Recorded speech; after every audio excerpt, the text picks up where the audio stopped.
We are talking about money, strangely enough, the psychology of money. Interesting topic. What are the emotions that you see people have around money, and where do you think that comes from? So I think it can evoke real extremes of emotion. When things and when people work out that they've got into the right situation, they can retire or hit big life events, it can evoke massive excitement and enjoyment, really. But before you get to that stage, I think there's a huge element of unknown, which can often lead to some people experiencing quite a lot of fear. And a lot of that is just simply not knowing where to look for certain bits of information, or who to even speak to and confide in sometimes. What do you think drives? Do you feel that people have more fear around money or more worry about money now than perhaps in the past? I think it's always been there. I think a lot of our fear over money comes from our mum and dad as well. We tend to relate money back to how our parents perhaps dealt with it. I know we've covered that in a previous session that we did. I remember that you said if you, and I'll repeat it for the listeners because we may not have the same listeners, but it was an interesting point. It stayed with me. If you raise children and you have anxiety around money, you are teaching them to be anxious around money as well. Right. Which is, so they from a repeat really your young patterns. age. I think some studies have even shown that from sort of 6 and 7, people and children are picking up those fears and concerns, which I can't remember what I was doing at 6 or 7, let alone anything else. So no, it's a really big topic, and the more information that comes out, the more this conversation needs to be at the forefront of families and groups and social groups, really, their sort of conversations. I think there's always been a fear in and around money and how we manage our money, because the repercussions of making mistakes can impact on very basic needs that we need as families and human beings. It's just they change with different societal pressures. So at the moment, during a period of COVID and downturn, a lot of anxiety is in and around what are my emergency funds, and if I didn't have a job, would I be able to still pay for the mortgage? Or if I didn't have a job and I got ill, what insurance policies have I got to pay my bills? So the fear is always there. It just adapts and molds and changes to what's going on in the economy or in society as a whole. And also the social media aspect of it, comparing yourself to other people. We talked a little bit in the narcissistic epidemic, and we talked about comparing yourself to other people and feeling the need to have that bigger house, that prettier dress, or that Botox, or whatever you're feeling like you need to feel special. Does that drive people to overspend? Yeah, definitely. There's a lot of research that's been done about social media networks and how it impacts on what people buy. So quite often, if you see something on a social media site, somebody like an influencer talking about a watch that they've got that they really like, or some skin products, or maybe investing in Bitcoin, and how that product had an impact on their success or an impact on improving their skin, whatever anxiety you've got about yourself, you then feel psychologically unsafe, and that if you didn't purchase that product, that it was going to impact on the things that motivates you and drives you. So you then go out and you buy it, and a lot of advertising and marketing companies are using social influencers to drive this psychological phenomenon that's happening. And I do marketing myself, and I'm in financial services, and every now and then I get tricked, and I find myself clicking a link and going onto the website, and then I'm like, no, don't do it. Refund, 14-day refund. Yeah, don't buy those cycling sunglasses that you don't actually need, because you can wear normal sunglasses. Yeah. And you've just seen a picture of some incredibly beautiful woman that's on a mountain bike with these glasses on, and you think, oh, I've got to have them to stop stones going in my eyes and whatever. And there's a lot of theory behind it, and I think what's important is not to fight it, but to note when it happens, so that you say, okay, I'm doing that, I'm following these advertising breadcrumbs. Do I actually need to spend my money on that? Because I could be spending my money on something that would provide better value to me. My biggest slap on the head was after I bought, and I love Apple products. Okay, I'm not here to, but I have 2 devices. I have an iPhone and a MacBook, and to me that's enough. But then I started following a coach who teaches using an iPad, and then that kind of projects into the screen, and I thought, ooh, that is so cool. I need an iPad. So I bought an iPad. And I've had iPads before, which I never used, but did I remember that story? No, of course not. I need an iPad. So I bought an iPad, and then one of the Instagram ads that I saw, and I think this was the universe playing a joke on me, was a little plastic stand where you can take your iPhone and tilt it down, and you can write on a piece of old-fashioned paper with colorful markers if you need to change color, and then you just have this plastic 16-pound stand that just puts your iPhone down and records camera, and then you can project that. Yeah. And I just said, well, that was funny.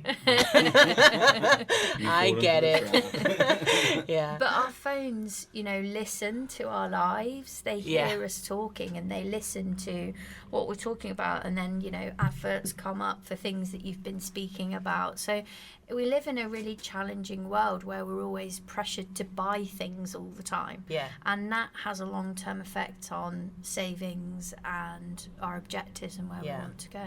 But I'm reading your email on my iPad just because I want to use it. And my question to you is, has your life changed since you got your iPad? It has. I'm a little bit short now. I'm a couple of grand short just because of this. But no regrets. I love my iPad. Okay, great. You covered that off now. I've covered that off.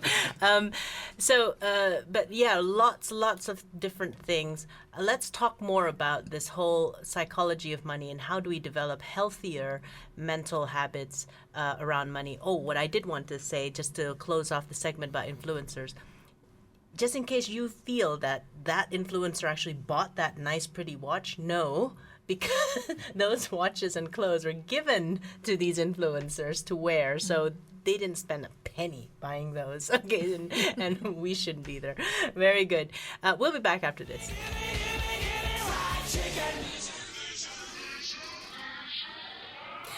Give me fried chicken. I watched a commercial with fried chicken yesterday. I really wanted fried chicken. I just wanted to tell you that. I haven't had any lunch yet, so that's definitely maybe one fried chicken. I had a moment where I was like, has she remembered she's live? And then the mic's on. And then I realised that you said you like my segues. That's what I do. I'm kind of thinking about chicken now as well. Yeah. What were we talking about? Yeah, money to buy fried chicken. That's it. Well, we talked about FOMO. We talked about fear of missing out, feeling like you got to follow the trend and overspending. I mean, it's all about being honest with what you actually have, isn't it? Mm-hmm. Yeah, it's such an important factor in everyone's life, whether you're on the spectrum and you've got arguably too little, the right amount, too much, and it affects us all in a very different way, and certainly our families, but it's almost like our health sometimes. Finance is secondary to health, don't get me wrong, but when something that important in our lives you think might not be on the right track or going downhill slightly, we've always had a tendency as humans to bury our heads in the sand. And it's the same analogy of people not going and seeing a doctor until it's too late. It's a very similar sort of analogy to use really when we're talking about finances, and those that you meet for the first time who are potential clients or new people that come in and they are really fearful, it's because they know deep down that they've left things too late. And that's not a problem, because there's always an option, there's always a solution, no matter what part of that spectrum you belong to. But it's making sure that you have that moment of realization of, right, I do need to go and get help. And now that could be anything from going and speaking to a family member, I've got this for my mortgage, I don't think this is right, have you had this experience before? And it might be that friends and family are able to help you out. But if they're not able to, then it's then about going and finding some professional help, whether that's through financial planners or, a business consultant, an accountant, whoever it may be, whatever their remit might need. Then it's just about going down and making sure that you're getting that right help and not burying your head in the sand. Well, I think people handle fear about money in different ways. It's interesting. I've seen people overspend when they're stressed about money. So it's, I don't have enough money, but I'm going to spend over my budget. It's stressful spending, right? It's like, fine, I don't have enough, but I'm going to spend as if by spending I'm going to have more. That's also, it's like denial, right? Secondly, I've seen people go uber frugal, like they won't even buy a meal. It's like unnecessarily going into that other extreme. Or some people just don't want to talk about it. Right? I mean, I think that's all the reaction to fear. And this all stems from the fact that people don't sit down and look at the facts. We're just relying on things that we tell ourselves in our head that we don't always rationalise. And the biggest problem that we find when clients first get in touch with us is they say, I'm really nervous about my situation and what the outcome could be. Unlike health, the good news is most financial problems that you're worried about are solvable, no matter how big they are. So you should always remember, whatever I'm worrying about can be fixed. There's really big fears like, I'm not going to have enough to retire on because I haven't done anything about it. I'm 50 years old, haven't put any money into a pension. I'm just going to bury my head in the sand and cross that bridge when I really need to sort it out. And the problem is that what most people realise when they do come and see us, it's not as bad as what they made it up to be in their heads. And if they had actually started the 10 years when they first started thinking about it 10 years ago, they would have been in a better situation than they were currently. But what is it that they don't know? Because sometimes when we don't know things, we play it up in our heads and it becomes this big monster of a problem, right? When you actually work with actual clients and individual, what is it that actually they don't know that it's actually not a big problem? Like you said, even if you're 50 and you haven't planned for it, it's actually solvable. It's not that big of a deal. What knowledge do they need to know? Well, quite simply, they haven't plotted out their journey. So they haven't looked at, they don't even know what their existing wealth is and what their current position is. They've got an idea in their head, but they don't physically know. So it's having a look at that. They don't know where they want to go and what they want to have, and they don't know how they're going to get there. And it's that old concept of you don't know what you don't know. So you have to have someone in front of you to ask you the right questions that can provide answers to some of these things. And it's quite simply plotting it out and having someone to go, this is where you are now, this is where you are going to be if you continue on the same track. But if you go on this track, alternatively, this is where you could be. And it's as simple as that. And it's also helping them figure out different tracks. Maybe all they know is that one track. It's almost like, that whole discussion, well, I'm 50 already. I'm not, but let's just say, right? But let's just say I'm 50 already, and in my head, that's too late to make money because money takes time, right? It's that whole thing about relationship with I don't have enough time anymore to get wealthy. It's too late for me, and then depression. Is it true that time and money is like a direct correlation? Is that true? Well, it is, yeah. I think there's, to a certain extent, if you look at sort of pure investment theory, the earlier and the sooner you can get money in, the longer then it's going to have those abilities to go through those investment cycles. That's very basic investment theory. But it's the same analogy of, okay, well, if I think it's too late, but then I never start, then all you're doing is making it later and later and later. So what we often see is that people sometimes will delay things even further because in their mind it's too late, when actually you're just making the situation a bit worse, really. It might just mean, and sometimes they're difficult conversations, but it might just mean that you have to delay your plans to do things until a later point. So whereas you might want to retire if you're 50 and now you might want to retire at 62, 63, you might have to delay that by a couple of years or phase into retirement. There's so many different ways now in which which retirement looks like for people. Some people want to completely cut work out and go cold turkey and fall straight into full retirement. A lot of people nowadays, they want to drop hours, the ability to go, right, okay, I'm going to go down to 3 or 4 days a week. And so it might just mean that sort of middle bridging ground happens in your circumstance. And you're absolutely right. It's about making sure that all those different options and routes, no one has a crystal ball. And anyone that says that they do run a mile. But it's about making sure that they understand there's lots of different routes that you can go down. It's just understanding what each one means. And the older we get, the more we traditionally we earn. So if we're earning more in our 50s, all the difference is it's not about time, it's about, you've got to put more in. So you've got to put more in between 50 and 60 or whatever your retirement age you've picked to actually make up what you need. And quite often, people don't realise that they've got pension pots all over the place that can be amalgamated. We had one lady come in a couple of months ago and the advisor sat down with her and made her realise she could retire in 7 years' time. And she thought it was never going to be possible. And she literally burst into tears in the meeting. So it's about just have the conversation. Just start it today. Start looking at it no matter how worried you are. And it's never going to be as bad in reality as what you've made it up to be in your head. Yeah. And also defining what retirement means to you. Like what you said, Greg, it's just a matter of for some people, like I can't imagine not working. I mean, that's not my, going to Santorini and sipping pina coladas all my life is not my, I'd be bored and moody, But I think some people just say, yeah, I just want to drop hours. Or maybe some people's definition of retirement is living in a house that I want to live in instead of the one I have to live in. Or owning that one special property outside of my regular property, maybe owning another home for summer or something.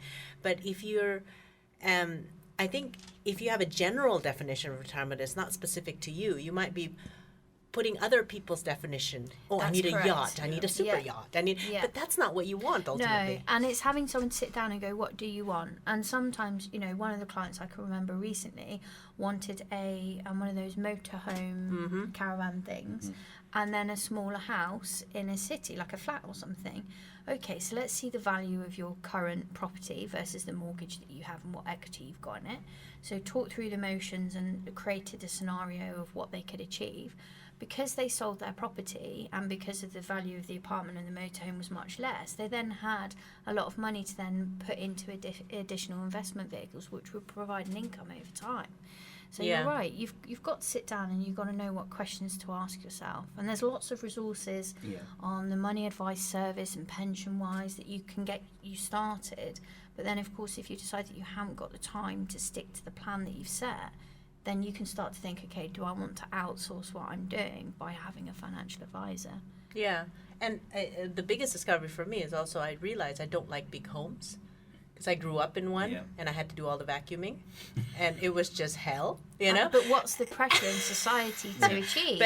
But when you see these home shows, for instance, the ideal home is always so big, and I realized, and it was comforting for me because, I'm thinking, well, no, my idea of retirement is in a cottage, where it's pretty, it's quaint, but it's small. I like small but being part of country and everything. And actually, if you look at it, it's actually not a lot of money that you need for that kind of stuff. But yeah, if you're not well defined in what you want, you're kind of being brought along by other people's definition, you stress yourself out. Well, you've got a lot of tools in your website. I was looking at articles and everything. Can you tell us a little bit about, let's say if we wanted some free resources and everything, what can we find in your website? Yeah, there's a lot of free resources. I normally put an article up on our website every week or every other week, and it tends to be related to something that's going on at that time. So the most recent one was, it's the summer holidays. It could be easy to put the flip-flops on in our staycation environment and sort of not think about anything serious and just have a bit of fun. But we give tips on, okay, it is the summer, how can you plan and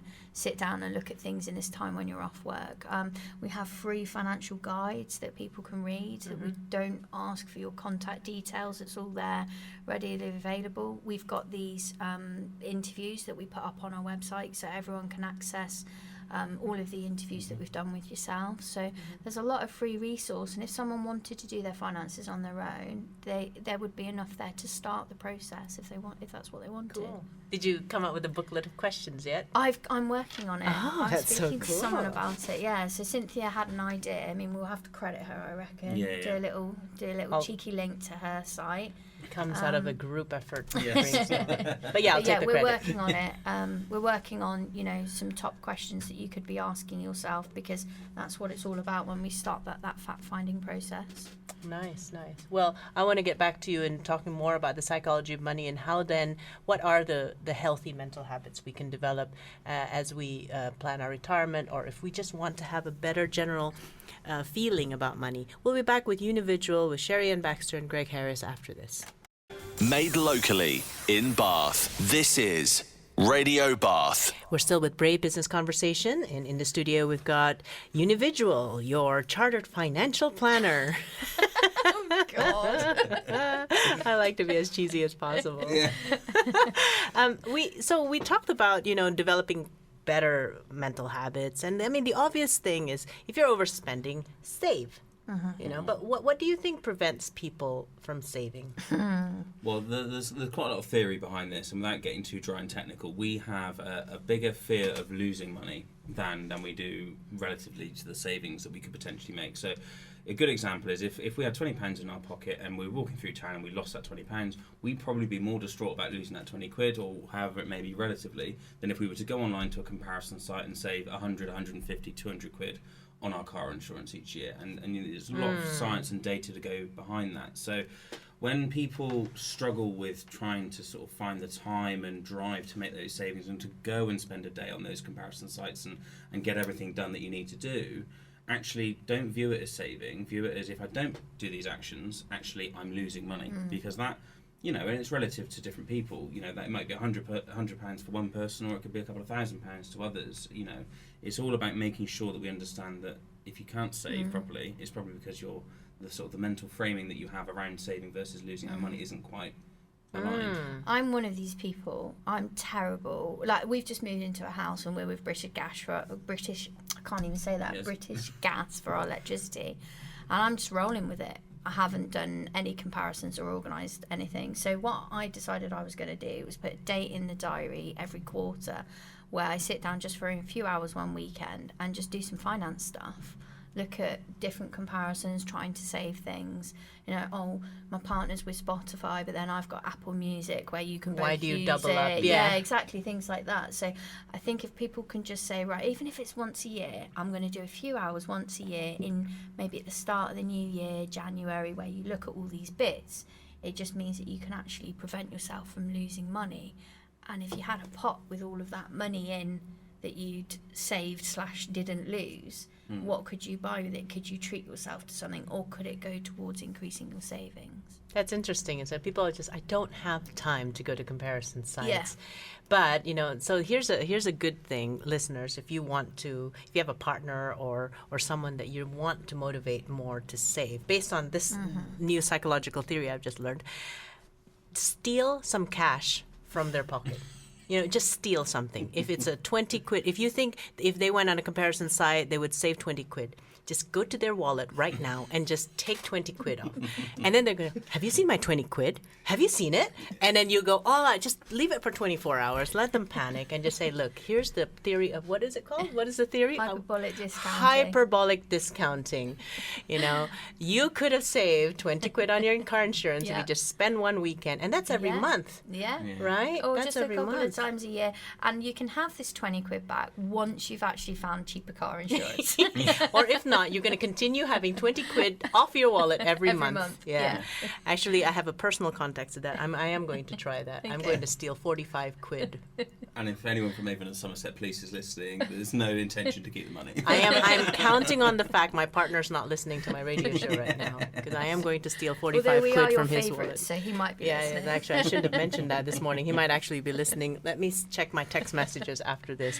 We'll be back with just a bit of a wrap up on this Psychology of Money session with Unividual after this.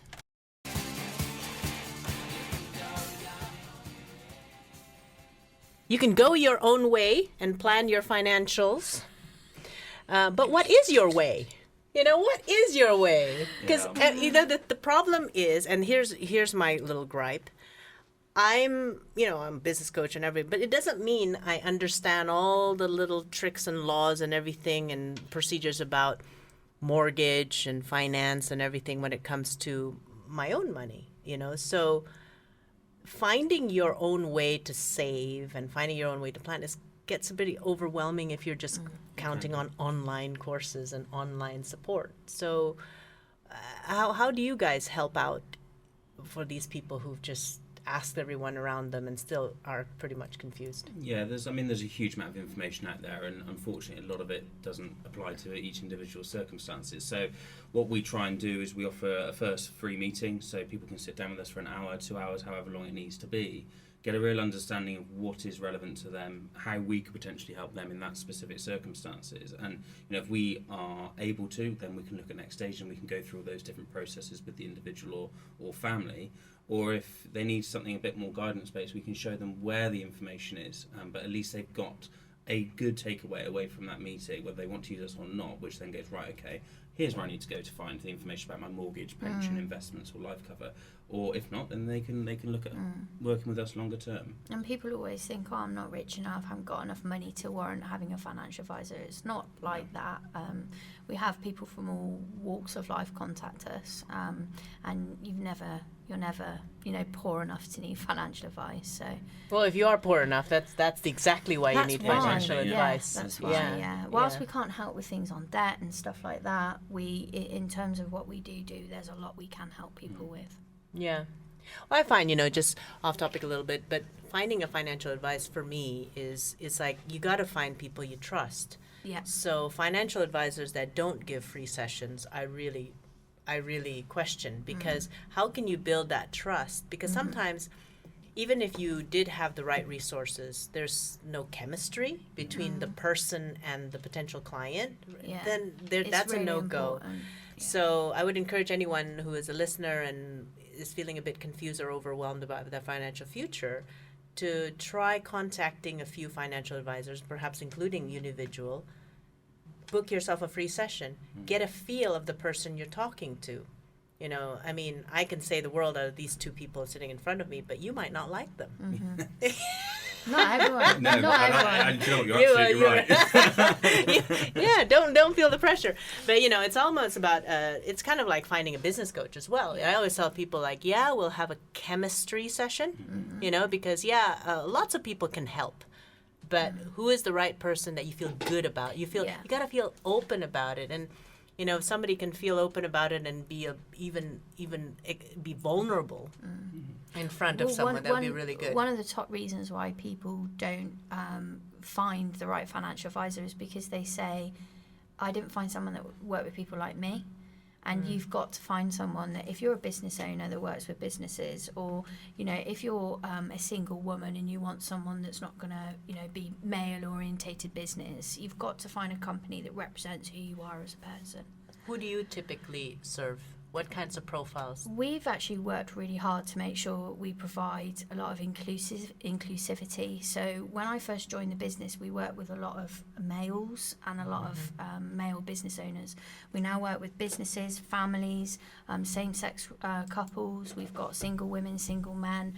So we have different advisors that suit different types of people. So when a lead comes in, I am the first contact that the person has with the business, and I will work out who's going to be the right advisor for you to make sure that there is that chemistry. Yeah, that's perfect. When I owned my own business coaching firm in Indonesia, we also had different kinds of coaches, because there's no one size fits all, and somebody will be more emphatic because they had a life journey that's the same, or somebody would be an expert in something because that's their background. You really can't deal with one type of people. But that's good. Any last advice about going back to that mental health and psychology of money? Yeah, I think it's about just understanding. Try and get, as best as you can, an idea of where you are now. Cut out the sort of the success culture that social media and everything brings about. Speak to family and friends, but don't use necessarily them as a benchmark. Just understand where you are now currently, and if you can't find the resources personally through family and friends or online, then go and speak to someone, whether it's us or someone else. Just go and speak to someone that you can then build a relationship with and trust and move forward with. And I think too few people unfortunately do that, but there's so much resource out there. Just find the right resource for you and your journey. And if you're not sure who to trust for a financial advisor, look at Google reviews, go onto the Money Advice or PensionWise service. That will list all of the advisors in your local area with their qualifications on. Look at the FCA register, get a referral off someone that has worked with another advisor. Right.